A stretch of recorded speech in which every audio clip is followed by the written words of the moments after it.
ouvir aí?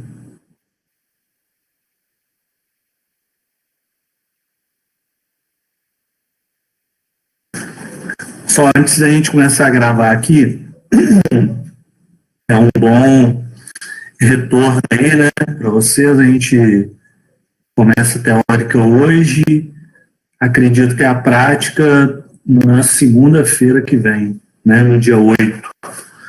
Então, que vocês tenham um bom retorno aí, tenham aproveitado para descansar, né? Eu estou aí há mais ou menos quase 2 meses sem dormir direito, né, de madrugada, mas o Gabriel está super bem, tá? Nasceu no dia do meu aniversário e dia 7, agora domingo, ele completa 2 meses, tá bom? Bora começar então?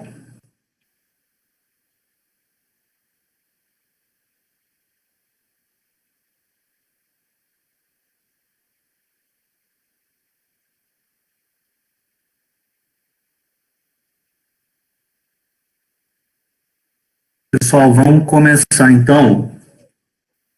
Hoje a gente vai conversar sobre semiologia de um tema, né, de uma doença que é extremamente importante, tá? Porque é extremamente frequente, né? Se a gente for olhar aí no mundo todo, a doença coronariana é a maior causa de morte, né? No mundo inteiro. Então, as doenças cardiovasculares, né, são as que mais matam aí no mundo, né? E dentre as doenças cardiovasculares, a gente vai ver que o infarto agudo do miocárdio, por exemplo, mata muita gente. Então, é um tema extremamente importante, né? Extremamente importante não só no ambulatório, né? Quando vocês atenderem o paciente com angina estável, né? Aquele paciente com insuficiência coronariana crônica, digamos assim, mas também é um tema extremamente importante, frequente, para quem vai lidar com urgência e emergência, porque vocês com certeza irão atender, né, as chamadas síndromes coronarianas agudas, né? Então é um tema extremamente importante, peço aí que vocês fiquem bastante ligados aí. Bom, vamos dar uma breve introdução, então, para a gente entender a importância do que a gente vai conversar hoje. A gente tem que saber que as doenças cardiovasculares são as líderes aí em morte, né? A doença cardiovascular que mais mata no mundo inteiro, né? E dentre elas aí, dentre as doenças cardiovasculares, o infarto agudo do miocárdio é a principal causa, né? A gente tem outras doenças cardiovasculares também, como por exemplo o AVC, né, que também é uma causa importante de óbito, mas não tenho dúvida aí que as doenças, né, dentre as doenças cardiovasculares, as síndromes coronarianas agudas são extremamente frequentes e importantes, né? Aqui é um dado do Ministério da Saúde, onde no Brasil aí 300 mil pessoas sofrem infarto todos os anos, né? Isso retirado aí de uma diretriz, né, da Sociedade Brasileira de Cardiologia de 2015, né? Com certeza esse dado hoje em dia é maior, né? Bom, vamos conversar então um pouquinho para a gente entender bem a doença. Vamos dar uma introdução, uma pequena palavrinha sobre etiologia e fisiopatologia. A maioria dos pacientes que vocês irão atender, né, com síndrome coronariana aguda, né, com doença coronariana, seja insuficiência coronariana crônica ou aquele paciente com quadro de síndrome coronariana aguda, o que a gente vê na maioria das vezes é o acometimento aterosclerótico das coronárias. Existem outros mecanismos que podem gerar, por exemplo, né, síndrome coronariana aguda, existe vasoespasmo, dissecção da coronária, por exemplo, vocês podem atender um paciente com dissecção aórtica aguda, uma síndrome coronariana aguda, né? O paciente dissecou a artéria coronária. Vocês podem atender um paciente com alteração no eletrocardiograma, um paciente com dor precordial, e aquilo ser um vasoespasmo da coronária. Mas a imensa maioria dos pacientes que vocês vão atender com síndrome coronariana aguda, o acometimento é aterosclerótico, é uma placa, né, de aterosclerose que está ali obstruindo, né, seja parcialmente, seja total, as artérias coronárias, tá? E seus ânus. As principais manifestações clínicas, então, de um paciente que tem aterosclerose na coronária, esse paciente ele pode até ser assintomático, né, e aquela placa ali não trazer nenhuma repercussão para ele, mas o paciente ele pode se manifestar com angina do peito, né, com angina pectoris, e esse paciente tem uma angina estável, por exemplo, se é um paciente de ambulatório, né, que queixa precordialgia quando faz algum esforço físico, melhora com repouso, geralmente uma dor que dura ali 3, 5 minutos, vocês podem atender o paciente com a síndrome coronariana aguda, e aí um infarto agudo do miocárdio, né, onde ocorre uma obstrução súbita ali da coronária, né, geralmente por trombose, né, da coronária, e os pacientes podem apresentar, infelizmente, até mesmo como uma primeira manifestação da doença coronariana, morte súbita. Então, esses pacientes podem ter, por exemplo, uma doença importante ali do tronco da coronária esquerda, por exemplo, o paciente fecha, né, o tronco da coronária esquerda, faz uma arritmia maligna, por exemplo, uma fibrilação ventricular, e vai a óbito, sem mesmo, né, dar tempo aí de se fazer nada. Às vezes nem chega ao hospital, acaba falecendo em casa. Então, uma parcela dos pacientes podem ter quadros de morte súbita, né, sem mesmo a gente conseguir fazer algo aí por esses pacientes. Muitos deles, inclusive, às vezes morrem em casa.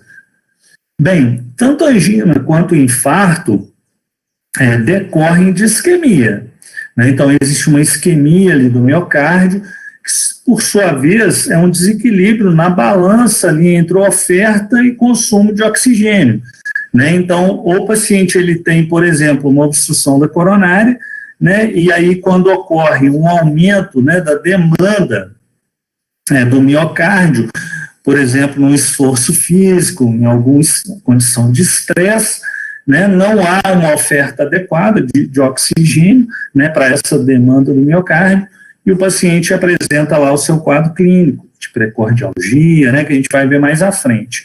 Então, geralmente, há esse desequilíbrio aí entre a oferta de oxigênio e o consumo de oxigênio do miocárdio, como disse no slide anterior, geralmente por um acometimento aterosclerótico da artéria coronária. Bem, quando esse desequilíbrio ocorre por um aumento da demanda de oxigênio, então vamos pensar o seguinte, vamos pensar em exemplos de aumento da demanda de oxigênio, por exemplo, classicamente o esforço físico, né? Esses pacientes costumam ter dor, precordialgia relacionada ao esforço. Então, durante o esforço físico, há uma maior demanda de oxigênio para o miocárdio. Se esse paciente apresenta uma coronária obstruída, e geralmente essas estenoses que são significativas, são placas de aterosclerose que obstruem mais do que 70% da luz do lúmen da coronária, esse paciente vai apresentar um quadro de angina de esforço. Então, é aquele paciente que chega até o consultório do cardiologista, do clínico geral, queixando precordialgia, né, com todas as características que a gente vai ver mais à frente, e que está lá em aperto, ligado a um esforço. Então ele conta ali que geralmente os pacientes com angina estável, eles têm um determinado esforço, vamos dizer assim, fixo. Então ele sabe que, doutor, se eu vou subir um morro, por exemplo, um esforço maior, subir escada, eu tenho dor, e aí eu tenho que parar ali, né? Quer dizer, ele tem que interromper o esforço físico para diminuir essa demanda de oxigênio no miocárdio, para que ele melhore, né, o quadro de dor, de precordialgia. Então, geralmente, né, quando a gente tem esse desequilíbrio aí de oferta por obstruções na coronária acima de 70%, esse paciente, durante um aumento de demanda, por exemplo, um esforço físico, né, ele pode apresentar um quadro aí anginoso, né, de dor precordial. Se a gente relembrar um pouquinho aí, vocês devem ter visto isso já no início aí da faculdade, a fisiopatologia que dá a formação da placa de aterosclerose, né? Então a gente observa aqui o LDL oxidado, né? Então, o LDL, bom, o que é o LDL? É aquela fração, digamos assim, é o colesterol ruim, né? O LDL é o colesterol de baixa densidade. Então, esse é o chamado colesterol ruim. A gente sabe hoje que pacientes que têm alto risco cardiovascular, por exemplo, se a gente atende um paciente no ambulatório diabético, hipertenso, que tem um histórico familiar muito positivo para a doença coronariana, ou aquele paciente até já tem um histórico prévio de ter infartado, a gente deve cuidar muito bem desse LDL e deixar esse LDL bem baixinho, né? Por quê? Olha ele aqui participando, então, da formação da placa de aterosclerose. Então, esse LDL oxidado, sendo fagocitado por macrófagos, né, assim, células aqui inflamatórias, e formando lá a chamada célula espumosa. A placa de aterosclerose, geralmente ela é envolta por uma capa, que nós chamamos de capa fibrosa. Por que essa capa que envolve esse cerne aqui, ó, lipídico de LDL, essa capa é importante? Porque se essa capa fibrosa ela for muito instável, ela pode se romper, expor esse cerne lipídico, o paciente fazer uma trombose, nós vamos ver isso mais à frente, uma trombose da coronária, e o paciente apresentar um quadro de infarto agudo do miocárdio, por exemplo. Tá? Vamos passar o próximo slide. Então, observe aqui, né, durante a evolução aí da placa de aterosclerose, né, aquele LDL, então, colesterol ruim de baixa densidade, sendo, né, oxidado, fagocitado por macrófagos, formando ali a célula espumosa, e aquela placa de gordura, né, envolta ali por uma capa que a gente denomina de capa fibrosa. É a estabilidade dessa capa, dessa placa, que vai dar o risco maior ou menor daquele paciente, por exemplo, infartar. E vocês vão ver na cardiologia, no semestre que vem, que o mecanismo aqui, por exemplo, de rompimento dessa placa, envolve aí vários fatores, entre eles a atividade inflamatória aqui. Então, existem alguns cardiologistas que solicitam até como exame laboratorial, né, o PCR, a proteína C reativa lá, ultrassensível, que se elevada pode ser um marcador de maior risco cardiovascular, porque PCR é uma proteína de fase aguda envolta em processo inflamatório. Então, a gente tem drogas, por exemplo, hoje em dia, que agem sobre a estabilidade da placa. Por exemplo, as estatinas. Então, é muito comum vocês verem o paciente aí coronariopata utilizando uma estatina. Então, o paciente está lá tomando simvastatina, atorvastatina, rosuvastatina. Essa droga, além de ser uma droga hipolipemiante, é uma droga que vai agir reduzindo o colesterol, principalmente, vai agir também na estabilidade dessa placa aqui, para que ela não rompa, esse paciente tenha uma trombose coronariana e faça um infarto agudo do miocárdio. Então, pessoal, quando o desequilíbrio ocorre por redução primária da oferta, ou seja, há uma obstrução aguda, né, uma trombose da artéria coronária, caracteriza-se a isquemia de oferta, e aí esse paciente apresenta um quadro de síndrome coronariana aguda. Então, observe que são duas situações diferentes. Aquele paciente de ambulatório, que tem o quadro de angina estável, onde ele tem lá a placa de aterosclerose, que obstrui geralmente mais que 70% da coronária, e quando ele faz algum aumento da demanda, por exemplo, um esforço físico, ele apresenta um quadro de dor que a gente chama de angina de peito, né, e esse paciente tem uma dor ali que dura 3, 5 minutos, geralmente melhora com repouso ou com a administração de um nitrato sublingual. Vocês já devem ter ouvido falar de uma droga chamada Isordil. Então, o paciente coloca lá um Isordil debaixo da língua, que é um vasodilatador, um nitrato, e esse paciente melhora aquele quadro de dor. Isso é diferente das chamadas síndromes coronarianas agudas, cujo geralmente o cenário é o pronto-socorro. Então, é aquele paciente que vai chegar lá no Ibiapaba, por exemplo, com quadro de dor precordial, ali uma dor que já dura mais que 20, 30 minutos, onde houve ali um problema primário na oferta, quer dizer, às vezes o paciente ele tinha uma placa, entenda o seguinte, às vezes ele tinha uma placa de aterosclerose e que obstruía ali, sei lá, 30% da coronária, mas essa placa era muito instável, aquela capa fibrosa se rompeu, expôs ali aquela gordura, aquela placa de ateroma, e o paciente fez uma trombose da coronária. Então, ele obstruiu ali completamente a coronária, ou parcialmente, e esse paciente fez o que a gente chama de síndrome coronariana aguda. Bem, foquem no que eu vou falar agora, que isso é importante. Então, quando ocorre trombose coronariana aguda, ou seja, então houve o rompimento da placa e a trombose da coronária, essa trombose ela pode ser suboclusiva ou transitoriamente ocluir a coronária, ou pode ser oclusiva prolongada, fechar essa coronária por um tempo maior, acima de 30 minutos. E aí a gente vai ter dois grupos de pacientes. Então, entendam isso, porque isso é super importante no dia a dia de vocês. Então, o que acontece é o seguinte, quando o paciente está com trombose da coronária, ele pode apresentar o que a gente chama de síndrome coronariana aguda, sem supradesnivelamento do segmento ST, a gente vai entender isso aqui, né, daqui a pouquinho.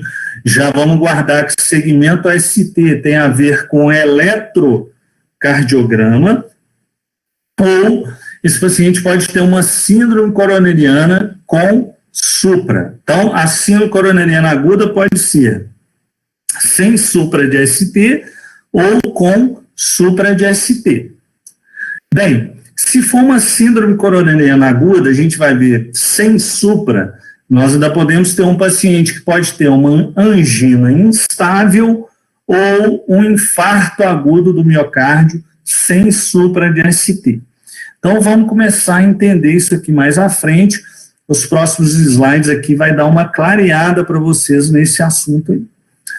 Vamos entender o seguinte. Antes de eu conversar aqui sobre síndrome coronariana aguda, deixa eu só fazer uma pausa para voltar lá na angina estável, que é aquele paciente que tinha lá uma obstrução, uma placa de aterosclerose na coronária, geralmente mais de 70%, e esse paciente procura um ambulatório de cardiologia, queixando que ele está tendo dor, que dura ali 3, 5 minutos, quando faz esforço físico, angina, né, angina de peito. O que acontece, pessoal? Na prática, para investigar esse paciente, a gente tem algumas formas aí, né, algumas opções de exame. Então, o que a gente teria de exame lá para aquele paciente com angina estável? Se eu suspeito que aquela precordialgia, aquela dor torácica que o paciente está apresentando, possa ser um quadro anginoso, um quadro de angina, eu posso solicitar para esse paciente um eletrocardiograma, né, que eu vou avaliar a parte elétrica do coração, isquemia miocárdica pode gerar alterações no eletrocardiograma, vocês vão aprender isso mais à frente no curso, assim como eu posso fazer testes provocativos de isquemia. Como que eu vou conseguir pedir um exame que seja provocativo de isquemia? Eu vou submeter o meu paciente a um estresse, para que eu aumente a demanda de oxigênio do miocárdio. Como que eu vou conseguir esse estresse? Ou através de um esforço físico, ou através da aplicação de uma droga no paciente, né? Por exemplo, a dobutamina, que é uma droga inotrópica positiva, vai aumentar, né, a contratilidade, a demanda de oxigênio para o miocárdio, e aí eu vou avaliar se existe alguma alteração no exame do paciente quando eu submeto ele a um aumento da demanda de oxigênio no miocárdio. Então, vamos dar exemplo, queria que vocês anotassem isso aí, de exames que vocês irão ver aí no ambulatório de cardiologia, e onde a gente pode utilizar desses exames para investigar um paciente com suspeita de angina, né, de insuficiência coronariana crônica, aquele paciente no ambulatório de cardiologia, o que a gente teria de exame para fazer? Um exame que vocês já devem ter ouvido falar, né, já devem ter visto, alguém pode ser que tenha até feito, é o teste ergométrico. Então, durante o teste ergométrico, o paciente é monitorizado com eletrocardiograma e ele realiza ali um esforço físico. O esforço físico é realizado na esteira ergométrica. Então, o paciente vai subir numa esteira, essa esteira ela vai aumentar de tempos em tempos a velocidade e a inclinação da esteira, fazendo com que esse paciente seja submetido a um estresse físico, e o médico lá, o cardiologista, vai observar o eletrocardiograma realizado durante esse esforço físico. Se esse paciente, durante o esforço físico, aumenta a demanda de oxigênio, ele tem alguma alteração no eletrocardiograma, pode ser que esse paciente realmente tenha doença coronariana, aquilo deve ser uma angina realmente ligada, né, uma dor torácica ligada à doença coronariana. Vamos imaginar outros exames, 2 outros aí que são bastante comuns também da gente solicitar na prática. Por exemplo, o ecocardiograma. Então, o ecocardiograma, ele vai avaliar a morfologia do coração. Então, durante o ecocardiograma, que ali é mais ou menos um ultrassom, né, do coração, então eu consigo avaliar a contratilidade das paredes, eu consigo ver o miocárdio ali, né, a parede do coração contraindo. Então, durante a realização do ecocardiograma, eu submeto o paciente a um estresse, seja físico, né, ou seja um estresse até farmacológico. Eu dou dobutamina, por exemplo, que é uma droga, né, uma amina vasopressora, eu aplico ali na veia do paciente dobutamina, vou aumentar a demanda de oxigênio do miocárdio, caso esse paciente apresente durante esse estresse aí, alterações de contratilidade segmentar do coração, eu posso suspeitar que esse paciente tenha doença coronariana. Outro exame que a gente pode usar para isso, vocês vão ver que é frequente também na prática, é a cintilografia miocárdica. A cintilografia é um exame de medicina nuclear. Então, o paciente vai ser submetido à infusão de um radioisótopo, por exemplo, o tecnécio, ou até mesmo o tálio, né? E esse paciente vai para uma câmara onde vai ser visto lá o quanto o coração está captando ali do radioisótopo. Quer dizer, se o coração está bem perfundido, ele vai captar muito bem todas as suas paredes do radioisótopo. Caso haja alguma obstrução da coronária, e essa cintilografia ela pode ser também feita não só em repouso, mas também sob estresse, seja farmacológico ou físico, se eu vejo lá que tem uma área que não, durante o esforço, durante o estresse, não está captando o radioisótopo, eu posso suspeitar que esse é um exame positivo para isquemia miocárdica, para doença isquêmica, e eu preciso investigar melhor esse paciente. O que vocês vão ver na prática é que esses pacientes, onde a gente faz um teste provocativo de isquemia, seja o teste ergométrico, o ecocardiograma, seja a cintilografia miocárdica, caso os pacientes tenham um teste positivo para isquemia, geralmente eles são submetidos ao cateterismo cardíaco.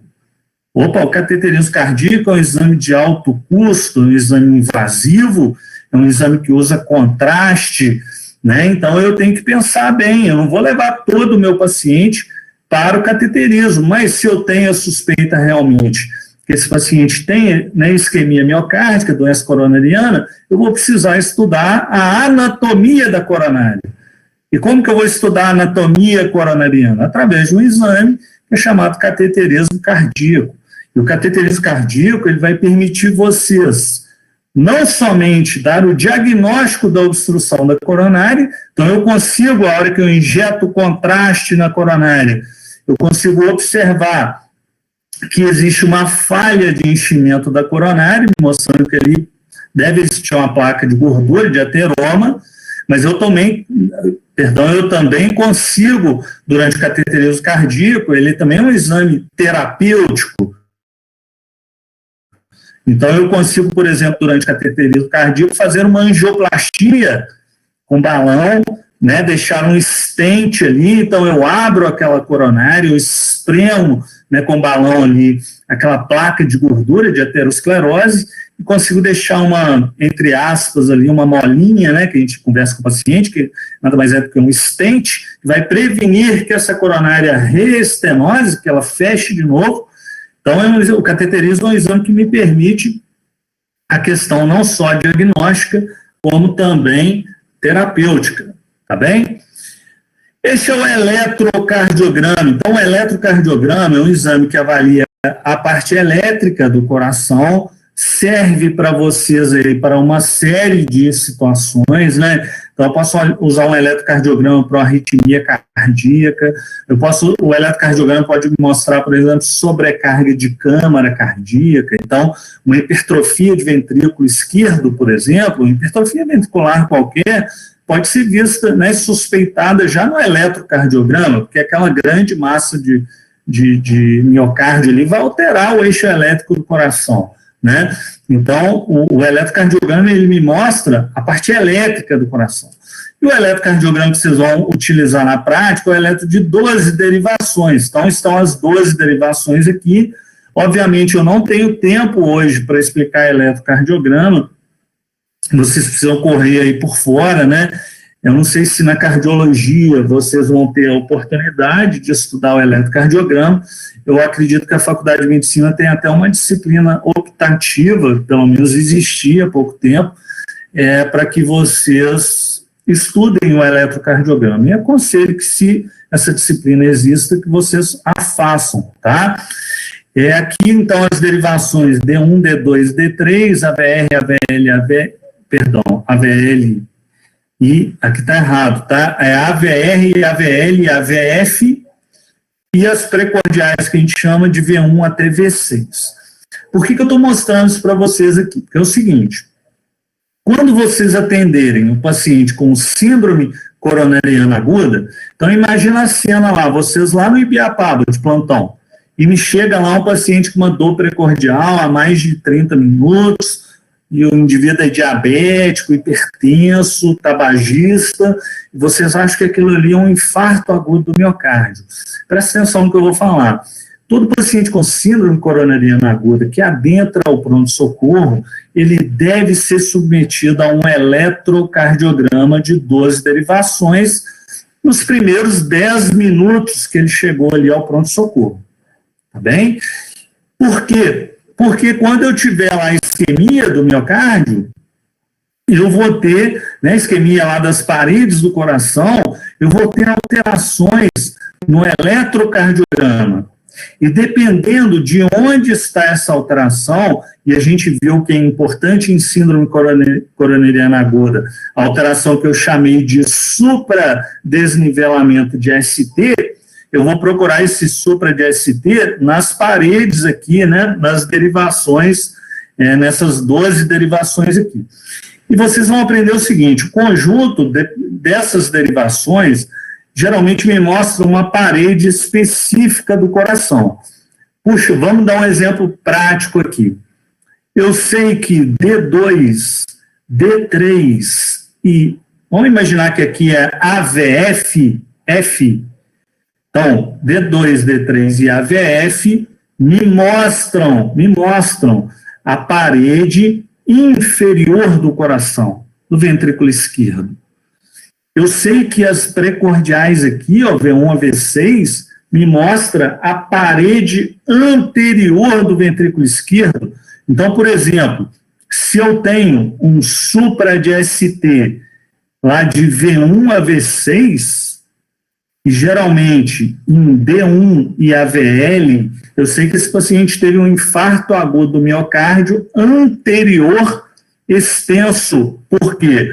Pegou tanto a parede anterior quanto D1 e AVL, que me mostra a parede lateral alta. Entenderam? Então, vocês vão aprender isso em cardiologia. Então, o eletrocardiograma ele é super importante aí em síndrome coronariana aguda.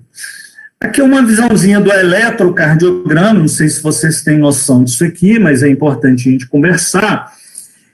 Onde a gente tem a onda P, que é essa onda aqui para cima, então vamos imaginar o seguinte, imagine que aqui ó, existe uma linha de base do eletrocardiograma, que é essa linha que eu estou passando aqui. Ó. Então, se eu traçar uma linha aqui, existe uma linha de base do eletro. Então, esse morrinho para cima aqui, ó, essa primeira onda aqui positiva, vamos chamar ela de positiva porque ela está para cima da linha de base, essa onda é a onda P. que nada mais é do que a despolarização do átrio. Esse complexo aqui, ó, essa onda negativa, essa ondinha para baixo aqui, ó, essa onda aqui, ó, positiva, e essa outra onda negativa é chamado de complexo QRS. O complexo QRS, ele me mostra o quê? Ele vai me mostrar a despolarização do ventrículo. E aqui a gente tem a onda T. Então, essa onda, essa corcova aqui para cima, essa onda positiva, ela me mostra a repolarização do ventrículo. Então, a onda P, complexo QRS, então essa onda aqui é negativa, essa onda R é essa onda aqui para cima, positiva, e essa onda negativa que é a onda S, e aqui a onda T.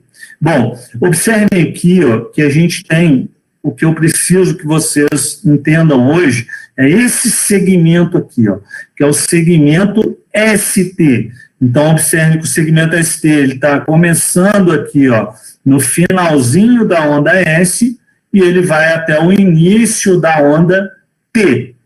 Então, quando a gente falar em supradesnivelamento do segmento ST, eu vou falar que esse segmento, essa barrinha aqui, ó, e esse pontinho aqui, ó, é chamado ponto J, ele foi para cima. Vocês vão ver que esse segmento ST, em relação a essa linha de base aqui do eletrocardiograma, ele vai se elevar esse segmento aqui. Isso é o que a gente chama de supra de ST. Vamos olhar nessa figura aqui, que vai ficar mais fácil da gente entender.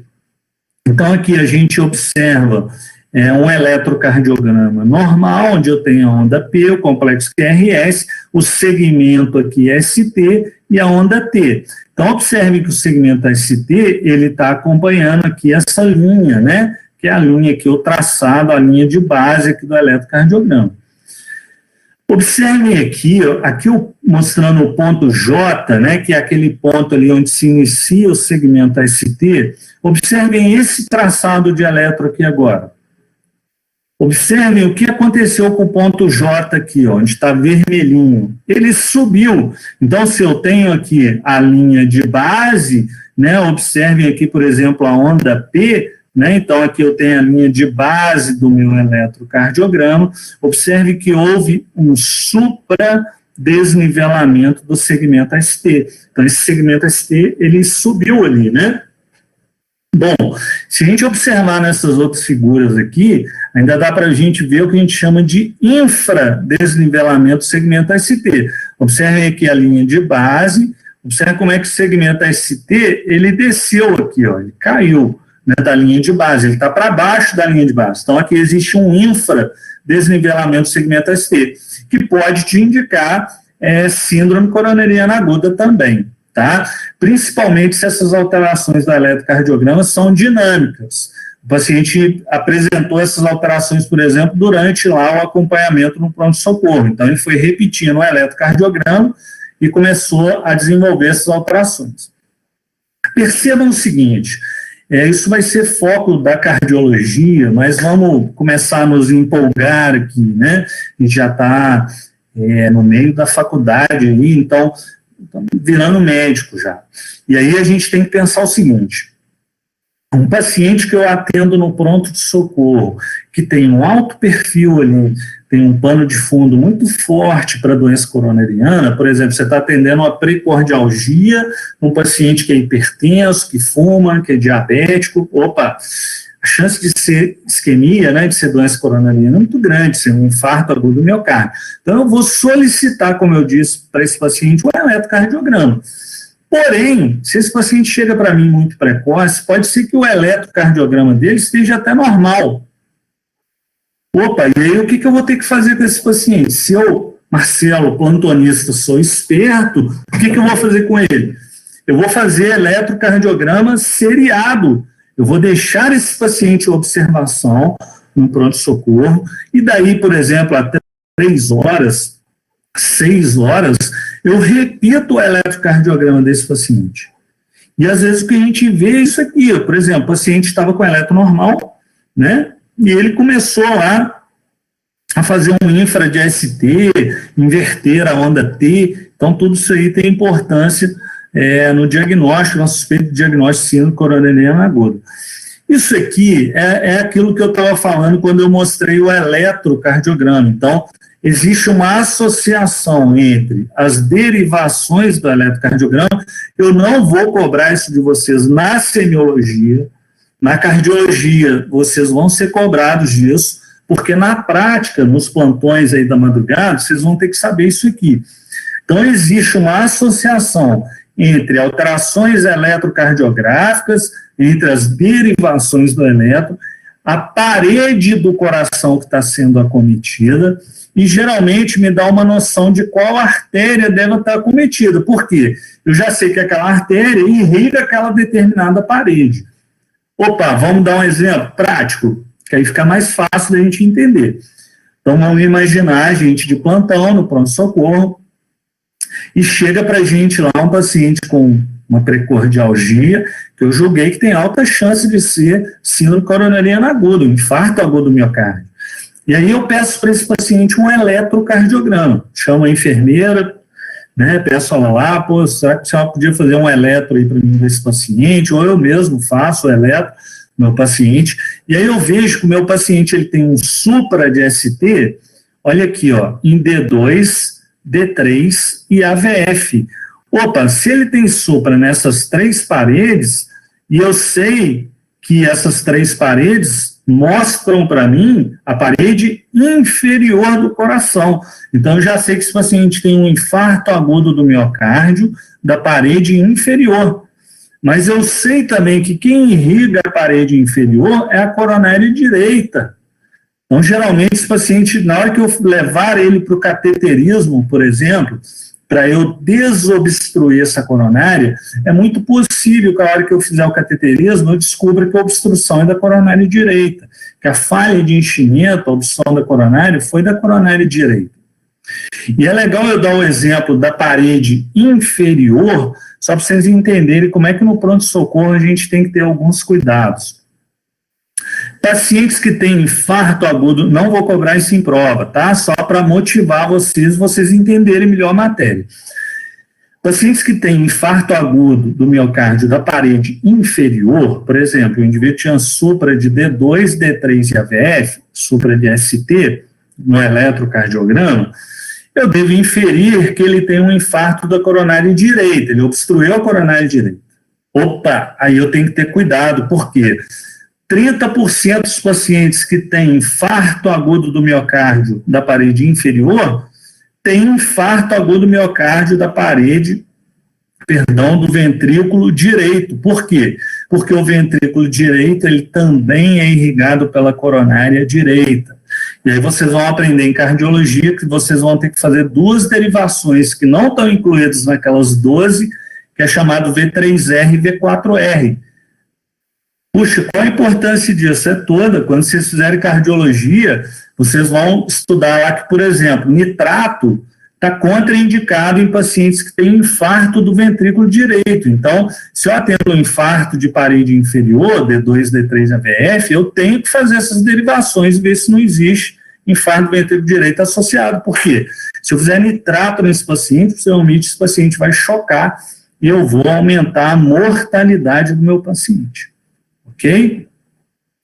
Vamos seguir aqui. Olha aqui, por exemplo, um eletrocardiograma de 12 derivações solicitado lá no pronto-socorro, né? Isso aqui perfeitamente poderia ser um paciente lá do Ibiapaba, por exemplo, que é a nossa referência em cardiologia em Barbacena.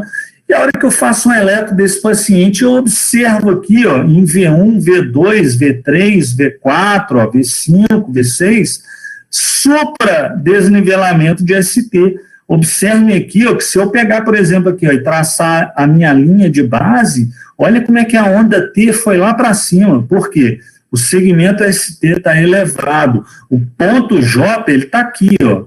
E observe que o ponto do eletro aqui, ó, da linha de base, é aqui embaixo.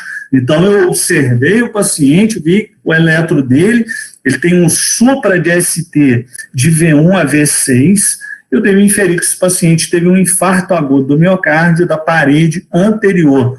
possivelmente com obstrução da coronária esquerda. Se a gente voltar aqui, ó, naquele slide, vamos voltar ali. Ó, se a gente olhar lá, o paciente que tem, por exemplo, supra da parede anterior, geralmente houve obstrução da descendente anterior. Se vocês lembrarem da anatomia, né, a descendente anterior é um ramo do tronco da coronária esquerda. Vamos seguir. Observe esse outro eletrocardiograma. Então, é um eletro de 12 derivações também, né? D1, D2, D3, AVR, AVL, AVF e V1 até V6. Observe que nesse caso aqui, ó, quando eu olho D2, D3 e AVF, olha onde está a onda T, olha onde está o segmento ST, o ponto J. Ele foi lá para cima. Ó. Se eu vejo que a linha de base está aqui, ó, olha, eu tenho aqui um supra de ST.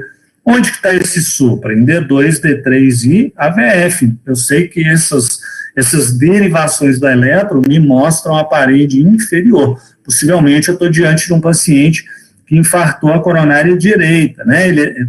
Que obstruiu, né? Que fez uma trombose de coronária direita. Olha outras coisas interessantes. Por exemplo, a gente sabe que a artéria na anatomia, aquela anatomia que a gente estuda lá no início da faculdade, mostrou para a gente que a artéria, por exemplo, que irriga o nó sinusal, ela é originária, geralmente, da coronária direita. Por isso, quando vocês atenderem infarto agudo do miocárdio de parede inferior, onde possivelmente houve obstrução da coronária direita, vocês podem atender o paciente bradicárdico. Isso não é comum no infarto agudo do miocárdio. Então, chega no infarto agudo do miocárdio lá, no pronto-socorro, o paciente com frequência cardíaca de 40. Opa, um dos motivos pode ser aí que tem infartado, obstruído a coronária direita. Esse paciente obstruiu um ramo ali da coronária direita, que é a artéria do nó sinusal.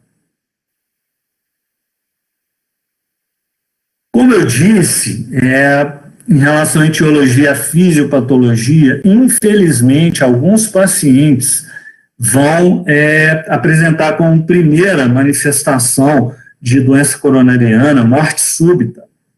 Morte súbita. Espera aí. Matheus, se tem infra em AVL.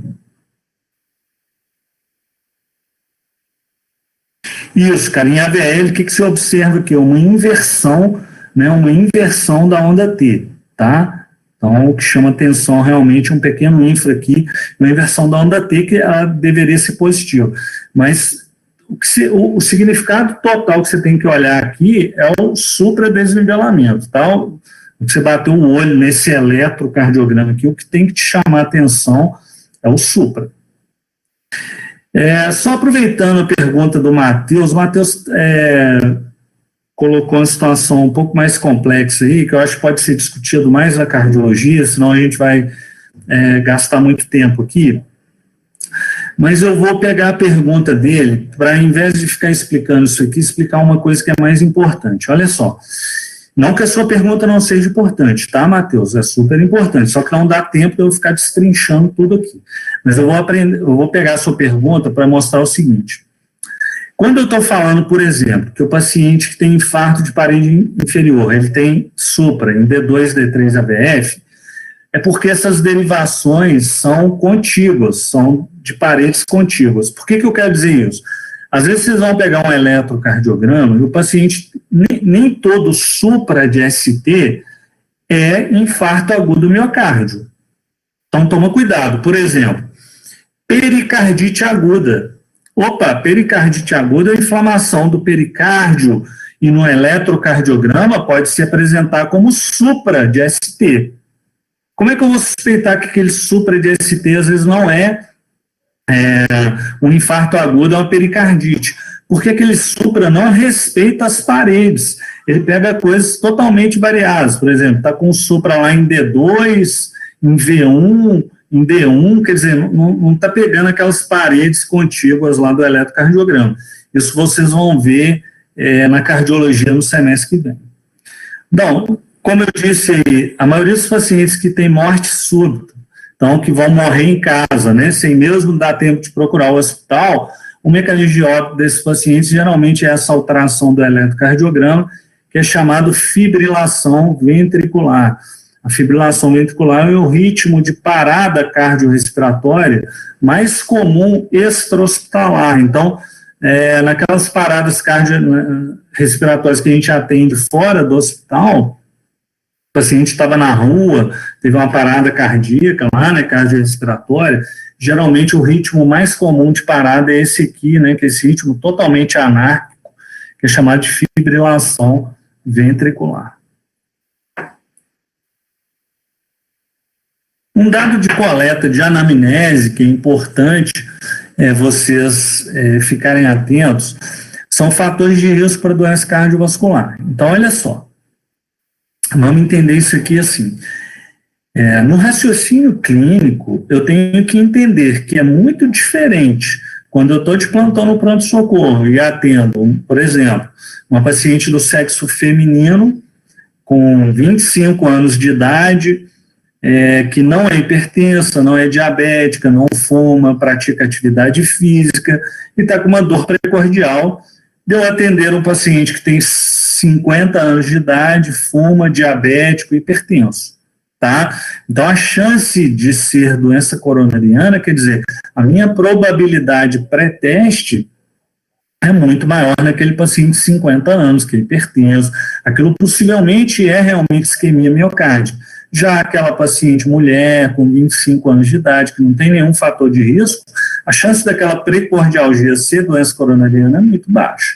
Então, esses fatores de risco são super importantes, como tabagismo, hipertensão, diabetes mellitus, HDL, que é o colesterol bom, digamos assim, né, o colesterol de alta densidade, baixo, LDL aumentado, idade é um fator de risco para doença coronariana, histórico familiar, então observem aqui, histórico em parentes, né, de primeiro grau, ou seja, mãe, pai, irmãos, né, de doença coronariana precoce, obesidade, sedentarismo. Inclusive, quando vocês atenderem esses pacientes, vocês vão ter que tratar esses fatores de risco. Quer dizer, o tratamento da doença coronariana, lá no ambulatório de cardiologia, vai envolver, muitas vezes, eu abordar aquela placa ali de aterosclerose, mas envolve também que esse paciente pare de fumar, que eu trate a hipertensão, que eu trate bem o diabetes, que eu utilize um medicamento,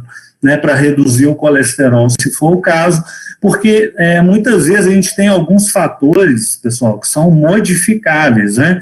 Tem coisas que eu não tenho como modificar, genética, idade, histórico familiar, né? Mas tem coisas aqui que eu posso modificar, quer dizer, esse paciente ele pode perder peso, e às vezes perdendo peso ele melhora muito o diabetes, às vezes melhora a hipertensão, esse paciente pode parar de fumar. Então, a abordagem desses pacientes envolve aí também o tratamento desses fatores de risco, né, o sedentarismo, esse paciente passar a fazer atividade física.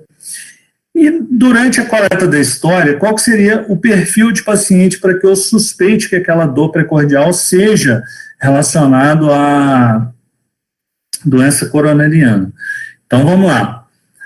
Dor, desconforto, né, geralmente localizado no precórdio ou na região retroesternal, irradiado para o membro superior esquerdo, e geralmente desencadeada pelo estresse ou exercício físico, e aliviada com repouso ou nitrato. Né, o nitrato aí os pacientes geralmente utilizam uma droga chamada Isordil. Devo valorizar o desconforto ou dor epigástrica na mandíbula, no pescoço, também deve ser valorizado, principalmente se vocês estiverem no contexto de um paciente de alto risco para doença coronariana. Então, puxa, se eu atendo uma dor epigástrica, que pode ser mal interpretada no pronto-socorro como dispepsia, mas se eu atendo uma dor epigástrica num paciente que é hipertenso, que é diabético, que fuma, eu devo solicitar um eletrocardiograma desse paciente. Por quê? Aquela dor epigástrica, já vi isso acontecer na prática, pode ser mal interpretada como dispepsia. O paciente receber lá um omeprazol, um Buscopan e ser liberado para casa, às vezes com infarto agudo do miocárdio. Então, cuidado com esse tipo de dor, por exemplo, na mandíbula, deve ser valorizado, né, principalmente se você estiver num contexto de um paciente de alto risco. E cuidado com esse grupinho aqui, ó, que eu deixei em vermelho. Então, vamos lá. Idoso, diabético e mulher apresenta isquemia com sintoma atípico. Olha aqui, ó, piora da dispneia, náusea, vômito, sudorese profusa. Então, eu posso estar de plantão no pronto-socorro, chegar para mim lá um quadro de epigastralgia, de náusea, vômito, o paciente falando que dá um arroto ali, né, tem uma eructação e melhora aquele desconforto. Opa, mas se é um paciente diabético, idoso, eu devo me preocupar. Vamos fazer um eletrocardiograma nesse paciente antes de liberá-lo, porque esse paciente pode ter um infarto agudo miocárdico, um sintoma atípico. Geralmente, por que diabético apresenta sintoma atípico? Porque a gente tem que lembrar que o diabetes, como complicação do diabetes, tem neuropatia autonômica. Então, se ele tem uma neuropatia autonômica, ele pode apresentar ali um infarto agudo do miocárdio, até mesmo sem dor precordial. Chega lá no pronto-socorro com falta de ar. Chega um paciente, por exemplo, em edema agudo de pulmão. Vocês estão de plantão no pronto-socorro, chega um edema agudo de pulmão, vocês fazem lá nesse paciente um eletrocardiograma, identificam que ele está infartado. O paciente tem um infarto agudo do miocárdio. Muitas vezes é esse tipo de paciente idoso, diabético, às vezes mulher. A dor torácica deve ser bem caracterizada. Vocês sabem fazer isso, não vou perder tempo com esse slide. Então, colham do paciente todas as características daquela dor, seja a intensidade, a duração da dor, o caráter, né? Então, por exemplo, o caráter geralmente de uma dor precordial de origem coronariana é uma dor mais em aperto, né? Descrito como opressiva, localização, geralmente precordial reto external, duração. Uma dor, por exemplo, de angina dura 3, 5 minutos. Uma dor de um infarto agudo do miocárdio, geralmente aí dura mais que 20, 30 minutos já de dor, né? Fatores desencadeantes, então pergunto, como é que começou essa dor? O paciente estava em repouso, ele estava fazendo um esforço físico, tá? Então caracterizem bem essa dor aí. Aqui trago um slide para vocês super interessante, depois vocês devem olhar esse slide com bastante carinho, onde eu coloco para vocês algumas características da dor que falam muito a favor ou pouco a favor de ser uma dor anginosa. Vamos pegar aqui, por exemplo, uma dor do tipo A, que a gente chama. O que é uma dor do tipo A? É aquela dor que definitivamente é anginosa, quer dizer, a suspeita, né, a gente tem praticamente ali a certeza que aquilo é um infarto agudo do miocárdio sem ter mesmo visto o eletrocardiograma. Então, uma dor reto external, precordial, precipitada pelo esforço físico, que irradia para o ombro, para a mandíbula, ou para a face interna do membro superior esquerdo, né, que foi aliviada com repouso, fala muito a favor de ser doença coronariana. Porém, vamos observar o seguinte, se a gente tem um paciente, por exemplo, que chega lá no pronto-socorro contando que está com uma dor que tem dias, uma dor empontada, uma dor apontada com o dedo, ou que piora quando eu palpo ali o tórax do paciente, isso é uma dor pouco provável de ser anginosa. Então, isso que a gente vai ver aqui mais à frente. Bem, então o que sugere que aquela dor já, né, seja realmente isquemia miocárdica? Então é aquela dor do tipo opressiva, na região precordial reto external, que pode irradiar para o ombro, para o braço esquerdo, mais comumente, pode até ir para o braço direito, mas o mais comum é a face interna do braço esquerdo, a região ulnar ali do braço, pescoço ou mandíbula, acompanhada frequentemente de sudorese, né, de diaforese, que é uma sudorese profusa, palpitações, náuseas, vômito, ou até mesmo dispneia. Sugere, então, né, isquemia miocárdica se essa dor ela está relacionada ao estresse físico ou emocional, se ela é aliviada ao repouso. Pode durar minutos, né, ou até mais prolongado no infarto, minutos ali quando está relacionado à angina. Como eu falei, dura 3, 5 minutos. Como disse também, em algumas regiões, em alguns pacientes, essa dor pode ser epigástrica, melhorar com o arroto, né, com a eructação, e ser erroneamente interpretado como dispepsia. Então, qual que é o conselho que eu dou para vocês? Sejam espertos, analisa o plano de fundo, qual que é o cenário que vocês estão atuando. Se aquele cenário de um paciente de alto risco, é um paciente diabético, um paciente que fuma, poxa, afastem doença coronariana, mesmo que o sintoma seja atípico. Senão vocês vão liberar para casa de forma errônea um paciente com síndrome coronariana aguda. Porém, gente, o que são achados aí que não são sugestivos de isquemia? Uma dor do tipo pleurítico, uma dor em pontado, ventilatório dependente, né, uma dor apontada com o dedo, uma dor que é desencadeada a palpação, a movimentação, né, então você vai examinar, aperta ali a região, opa, dói quando aperta, possivelmente não é coronariano. Dor que tem horas de duração, você está com dor tem 5 dias, possivelmente isso não é um infarto agudo do miocárdio. Ou a dor rápida que dura segundos, um choque, né? Um choque ali, doutor, dura 3 segundos. Possivelmente isso não é doença coronariana. Um exame físico de um paciente coronariopata, de um paciente com doença coronariana, usualmente ele é normal, principalmente lá no ambulatório, se vocês estão com um paciente com angina estável. Então, aquele paciente lá que está com obstrução da coronária de mais de 70%, queixando dor, quando faz esforço físico, durando ali 3, 5 minutos, melhor que o repouso, aquele quadro ali, geralmente o exame físico é normal. No paciente com síndrome coronariana aguda, aquele paciente, por exemplo, que chega com infarto agudo do miocárdio no pronto-socorro, alterações como presença de B3, B4, sopro de regurgitação mitral, geralmente esse sopro de regurgitação mitral aqui por rompimento, né, do músculo papilar ali da cordoalha tendínea, insuficiência mitral aguda ligada ali à doença coronariana, desdobramento paradoxal de B2, estertoração pulmonar bibasal, o paciente chega no pronto-socorro em edema agudo de pulmão, podem ser preditores aí de doença arterial coronariana, tá?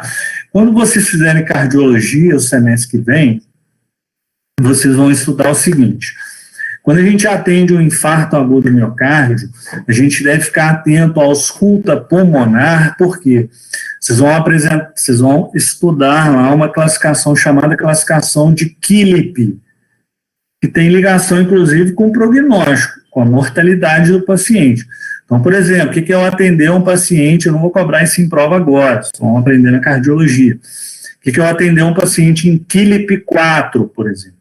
É um paciente que chega para mim com infarto agudo do miocárdio e está em edema agudo de pulmão. Ele tem estertor fino, crepitação, desde a base até o ápice pulmonar. Né? Esse paciente chega em franco edema agudo de pulmão. Com certeza, esse paciente é um paciente muito mais grave do que quando eu atendo um infarto agudo do miocárdio, um paciente com ausculta pulmonar limpa, sem nenhum estertorzinho fino.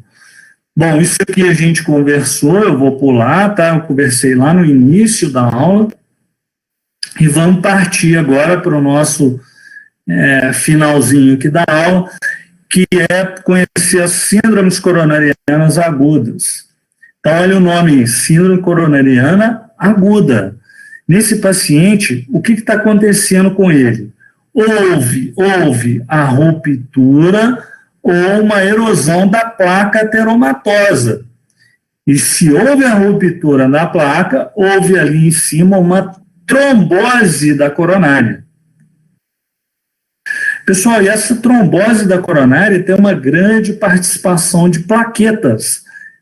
É um trombo que a gente chama de trombo branco. É um trombo diferente do trombo vermelho, que é aquele trombo que tem participação de fator de coagulação. Por exemplo, que é um trombo lá da trombose venosa profunda. tá? Então, houve a exposição ali do cerne lipídico, uma trombose com uma grande participação de plaquetas, por isso que o antiplaquetário, ele é importante no tratamento, não é isso? Vocês vão estudar semestre que vem. Chegar um paciente infartando para vocês vão administrar para esse paciente aspirina, AS, ácido acetil salicílico. Por quê? O ácido acetil salicílico é um antiagregante plaquetário. Vocês vão dar para esse paciente, por exemplo, clopidogrel, que é uma droga que também vai agir sobre esse trombo plaquetário. Como eu disse mais atrás, o infarto agudo do miocárdio ele pode ser com supra ou sem supra de ST no eletrocardiograma. A gente já sabe isso. E essa síndrome coronariana aguda, ela vai englobar tanto o que a gente chama de angina instável, quanto infarto agudo do miocárdio. Vamos entender isso melhor aqui, ó. Então, olha esse slide aqui, ó. Então, quando eu atendo um paciente com síndrome coronariana aguda, eu vou dividir ele em síndrome coronariana aguda sem supra de ST ou com supra de ST. Tá, vamos lá. Se eu tiver no pronto-socorro um paciente com síndrome coronariana aguda, eu fiz o eletrocardiograma e visualizei lá no eletro que existe supradesnivelamento do segmento ST, é sinal que a coronária está completamente obstruída. Esse paciente aqui, ó, eu preciso agir rápido com ele. Eu preciso desobstruir essa coronária, seja com medicamento de forma química ou de forma mecânica, com o que a gente chama de angioplastia primária. Então, por exemplo, estou eu de plantão, uma situação minha, por exemplo, eu estou de plantão na Epicar, chega lá para mim uma síndrome coronariana aguda, eu faço um eletro, vejo que tem supra de ST. O ideal é que o mais rápido possível eu leve esse paciente meu para um hospital que tenha o serviço de hemodinâmica, para que esse paciente seja submetido a um cateterismo e uma angioplastia para desobstruir essa coronária. Então, isso é o que a gente chama de angioplastia primária. E entendam o seguinte: tempo é miocárdio. Quanto mais a gente demora para atuar, mais esse paciente vai ter necrose do miocárdio e vai ter sequelas aí, ou até mesmo um desfecho desfavorável para o óbito. Então, esse paciente, só para vocês terem ideia, o tempo que a gente chama de porta-balão, ou seja, o tempo que o paciente adentrou o pronto-socorro até ele ser submetido ao cateterismo e angioplastia, deve estar dentro ali de 90 minutos, de 1h30. Então, eu devo acelerar esse contato, né, essa transferência para um centro que tem hemodinâmica. Por outro lado, eu tenho a síndrome coronariana aguda sem supra de ST. Então, o paciente tem uma síndrome coronariana aguda e tem alteração do eletrocardiograma, por exemplo, ele tem lá infradesnivelamento do segmento ST, aquelas paredes contíguas lá, não tem supra nesse eletro, e aí eu vou dividir esse paciente em angina instável ou infarto agudo do miocárdio sem supra. Geralmente, o que vai separar vocês em um e outro aqui são as enzimas cardíacas. Então, presta atenção. Quando vocês atenderem uma síndrome coronariana aguda, vocês vão ter que solicitar desse paciente um eletrocardiograma nos primeiros 10 minutos, de preferência, e vocês vão solicitar também as enzimas cardíacas. Essas enzimas cardíacas, na prática, a que tem maior valor, a que a gente mais usa, é a troponina. Mas eu posso ter lá no meu hospital, lá, CKMB, para dosar, vai depender de onde vocês estão trabalhando. Mas a que tem maior especificidade para infarto agudo do miocárdio é a troponina, que está inclusive relacionada ao prognóstico do paciente. Então, se eu tenho lá um eletro sem supra de ST, aquilo é uma síndrome coronariana aguda, e as enzimas não subiram, aquilo é uma angina instável. Se as enzimas alteraram, aquilo é um infarto agudo do miocárdio sem supra de ST. Então, é isso que fala esse slide aqui, ó. No infarto agudo do miocárdio sem supra, eu tenho um eletro que não tem supra de ST, pode ter lá uma depressão do segmento ST, mas os marcadores cardíacos são positivos. Esse paciente positivou, por exemplo, a troponina, tá? Como eu disse, muitos pacientes ainda morrem, infelizmente, antes de ir para o hospital. Então, o paciente, ele fica em casa. Deixa eu só ver a pergunta do Bernardo aqui. A pergunta é a seguinte, se a gente, no caso de um paciente com supra-DSC, a gente não precisaria de dosar as enzimas. Na verdade, a gente faz isso ao mesmo tempo, tá, Bernardo? Então, o paciente chegou, você já pede, né, eu já vou pedir o eletro, já vou solicitar os exames de laboratório, incluindo as enzimas, eu não vou ficar esperando, vou olhar o eletro, se eu peço, não peço enzima. Outra coisa, Bernardo, é o seguinte, cuidado que nem os exames não têm 100% de sensibilidade, né? Existe falso negativo, falso positivo, então, na prática, a gente vai solicitar tanto o eletrocardiograma quanto a enzima cardíaca. Mesmo naquele paciente que tem supra-DST, ele vai fazer, né, ele vai dosar as enzimas cardíacas dele lá, tá? O Bernardo me puxou uma outra coisa aqui na prática, vocês têm que tomar cuidado também. Olha só, assim como eu falei que o eletrocardiograma ele pode ser feito de forma seriada, as enzimas cardíacas podem ser feitas de forma seriada. Então, olha só, se o paciente chegou lá no pronto-socorro, e a probabilidade daquele quadro clínico é muito alta para a síndrome coronariana aguda, para o infarto agudo do miocárdio, e eu solicitei as enzimas vieram normais, é interessante que eu repita essas enzimas. Daí a 6 horas, por exemplo. Eu faço as enzimas seriadas, a cada 6 horas, lá, pelo menos 2 dosagens. Para quê? Porque essas enzimas elas demoram um certo tempo para elevar. Então, por exemplo, a enzima demora lá 30 minutos, né, 1, 2 horas para se elevar. Se eu dosar essa enzima muito precoce, pode ser que ainda não deu tempo dessa enzima se elevar. Agora, se eu chego com um paciente, ele estava com enzima normal, durante meu acompanhamento as enzimas elevaram, esse é um paciente de alta probabilidade para realmente aquilo seja um infarto agudo do miocárdio, tá bom? Então, observem aqui a placa, tá? O Bernardo, obrigado você, tá? Pela pergunta. Então, aqui a gente observa a placa de ateroma, de aterosclerose, né? Então, aquele cerne lipídico, a capa fibrosa, então essa capa se rompeu, né, por ser uma placa instável, e aí houve a formação de um trombo plaquetário aqui. E é esse trombo que vai ocluir aqui a coronária, levando a síndrome coronariana aguda. Observem que essa placa aqui, ó, ela não necessariamente precisa ser uma placa grande, não. Às vezes a gente tem uma placa pequena, por exemplo, uma placa lá de 30%, como essa daqui, né? Obstrui aqui em torno de 20%, 30% da coronária, mas era uma placa muito instável, houve o rompimento da capa fibrosa e trombose plaquetária, trombose coronariana. Então, como é que vocês vão fazer o diagnóstico no dia a dia? Primeiro, vão avaliar o tipo de dor.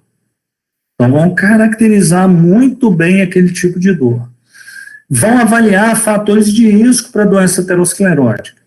Um paciente hipertenso, diabético, ele tem história familiar, a idade, vão dar uma olhada se ele tem alguma história de dislipidemia, se ele fuma, né? O exame físico, normalmente, como eu disse, vai ser infrequente, né? Mas a gente geralmente faz um exame geral ali, faz uma ausculta cardíaca, pulmonar, mede a pressão arterial. Esses pacientes com infarto agudo do miocárdio muito grave podem chegar em choque cardiogênico, né? Chegar no pronto-socorro com a PA muito baixa. Exames complementares. Na síndrome coronariana aguda, o que a gente vai pedir são eletrocardiograma e as enzimas cardíacas, os marcadores de necrose.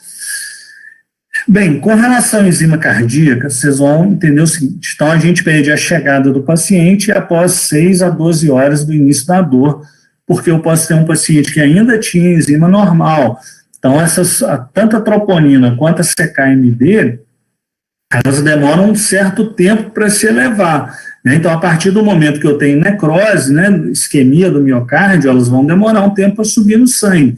Então, às vezes, se eu faço esse exame muito precoce, elas podem, né, estar pouco ali elevadas. Agora, se eu repito essas enzimas, eu aumento a minha sensibilidade, né, a minha capacidade de detectar alteração. Então, o que a gente usa é a troponina, que é mais sensível e mais específica, é o exame de escolha, mas vocês podem utilizar a CK-MB, né, a fração MB da CK total. A mioglobina, ela é muito inespecífica, mas é a mais precoce. Eu já até vi cobrar esse em prova de residência, então a mioglobina seria a primeira a subir, né, só que ela é muito inespecífica. Qualquer lesão de qualquer musculatura, não precisa ser o miocárdio, vai subir a mioglobina. Então, por isso, na prática, ela não é utilizada. Então, o que a gente utiliza muito na prática é realmente a dosagem da troponina. Tá bom? Pessoal, com isso eu tenho certeza aí que a gente atingiu o nosso objetivo, né? Que era